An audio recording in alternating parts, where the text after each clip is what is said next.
Hello, j'espère que vous allez bien. Aujourd'hui, on se retrouve dans une nouvelle vidéo, une courte vidéo où le Seigneur va nous parler, le Seigneur va nous faire du bien. Alors la Bible déclare, il n'est réservé à l'homme que de mourir une seule fois. Après quoi vient le jugement. Aujourd'hui, je me trouve dans une gare et nous pouvons voir quoi? Les trains ont des destinations. Les trains vont quelque part. Lorsque quelqu'un prend un train, il sait où il va. Si tu es à Marseille, tu peux prendre un train pour Lille et tu sais où tu iras. Mais ma question est la suivante. Est-ce que tu sais où tu vas lorsque tu vis, lorsque tu marches? Hier, tu avais 20 ans, maintenant tu as 30 ans. Hier, tu avais 10 ans, maintenant tu as 15 ans. Et oui, il y a des jeunes qui me suivent. Eh bien, tu dois faire ce bilan, non pas de l'année 2020, mais le bilan de ta vie. Est-ce que tu as été avec Dieu? On voit derrière moi des trains qui passent. Je pense que vous les voyez. Eh bien, tu dois te dire où est-ce que je vais? Où est-ce que je vais? Parce que je bâtis toute ma vie sans Dieu. Mais c'est bien de bâtir sa vie sans Dieu. Mais maintenant, lorsque tu vas mourir, qui est-ce que tu vas rejoindre? Un jour, tu vas mourir et tu vas aller quelque part. Soit avec Dieu, soit avec le diable. La Bible dit, tous les hommes ont péché et tous les hommes sont quoi? Privés de la gloire de Dieu. Aujourd'hui, tu ne peux pas prétendre aller au ciel si tu ne reçois pas Jésus-Christ de Nazareth dans ton cœur. Non, tu ne pourras pas. Tu ne pourras pas de par toi-même. Tu dois recevoir Jésus-Christ de Nazareth dans ton cœur. Pourquoi? La Bible dit que par un seul homme, Adam, tous les hommes ont péché et ont été privés de la gloire de Dieu. C'est pour ça que Dieu a envoyé son Fils, Jésus-Christ, afin d'être sauvé, de sauver les hommes. La Bible dit que Jésus-Christ est le nouvel Adam. Et ça, c'est merveilleux parce que lorsque vous voyez ce train arriver, eh ben, de la même manière qu'un train peut amener à la condamnation, un train peut nous amener à la vie. Un train peut nous amener quelque part qui est une bonne destination, mais un train peut nous amener à une mauvaise destination. Mais moi, une fois, je m'étais trompé de train lorsque j'avais, je crois, 17 ans.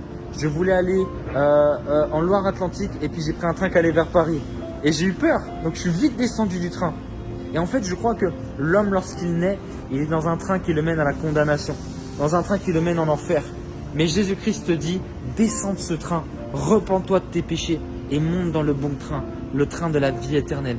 La Bible ira jusqu'à dire dans Jean 3,16, car Dieu a tant aimé le monde qu'il a donné son Fils unique, afin que quiconque croit en lui ne périsse pas, mais ait la vie éternelle. C'est-à-dire qu'en fait, tu n'as rien à faire en enfer. Tu n'as rien à y faire. Si tu reçois Jésus, tu n'iras pas. Oui, je te le promets. C'est une promesse biblique. Quiconque croit en lui ne sera point confus. Quiconque croit en lui n'ira pas en enfer. C'est ce que dit la parole. Donc nous devons aujourd'hui nous assurer d'être sauvés. Nous assurer qu'après la mort, nous irons rejoindre le Père. Et c'est maintenant que ça se joue. Oui, même si tu as 14 ans, même si tu as 30 ans, 40 ans, 60 ans, la mort peut frapper à tout moment. Il faut que tu te prépares. Donc cette vidéo, c'est à la fois quelque chose qui rend triste, mais à la fois une bonne nouvelle. Parce que tu n'as rien à faire en enfer. Même si tu meurs, au final, tu iras au ciel si tu as Jésus-Christ dans ton cœur. Donc aujourd'hui, tu dois préparer ton éternité.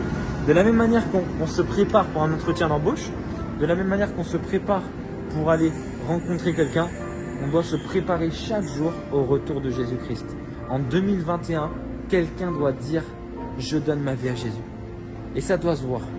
Tu dois aujourd'hui abandonner la musique du monde, le sexe avant le mariage.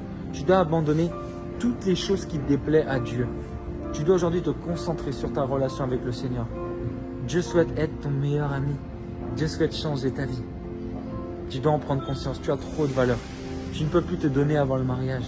Tu ne peux plus tomber dans la masturbation. Tu dois te rendre compte que ce n'est pas simplement une religion que Dieu veut t'apporter. Non, une relation.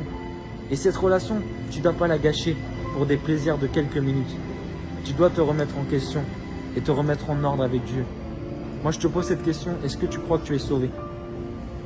Et si tu ne sais pas répondre à cette question, c'est peut-être parce qu'il y a le péché qui crie en toi, la culpabilité qui crie en toi. Jésus-Christ souhaite te délivrer de cette culpabilité. Il souhaite te libérer aujourd'hui. Alors, je t'encourage à juste prier à la fin de cette vidéo et de dire de tout ton cœur, passe un temps avec Dieu où tu dis Seigneur, je te demande pardon, je me repens de tous mes péchés. Aide-moi à faire ta volonté. Et Dieu va t'assister, Dieu va te faire du bien, Dieu va te bénir. Et Dieu, en fait, il y a un principe qu'il a mis en place, c'est la prière. Parce que la volonté de Dieu n'est pas évidente. La volonté de Dieu ne va pas tomber comme ça du ciel. Il faut la demander, la réclamer. C'est un principe. Jésus-Christ a établi ce principe pour tous les hommes. Tu peux télécharger la sainteté, tu peux télécharger le ciel dans ta vie, mais il faut que tu pries. Alors prie à la fin de cette vidéo. Je vais bientôt clôturer cette vidéo, mais je veux que tu pries. C'est pas une énième vidéo, c'est une rencontre que Dieu veut faire avec toi. D'accord? Alors passe un temps au pied de Jésus maintenant. Coupe YouTube, coupe tout et passe un temps avec Jésus. Demande-lui pardon et réconcilie-toi avec lui. Il va changer ta vie. D'accord? Allez, que Dieu te bénisse et prie maintenant.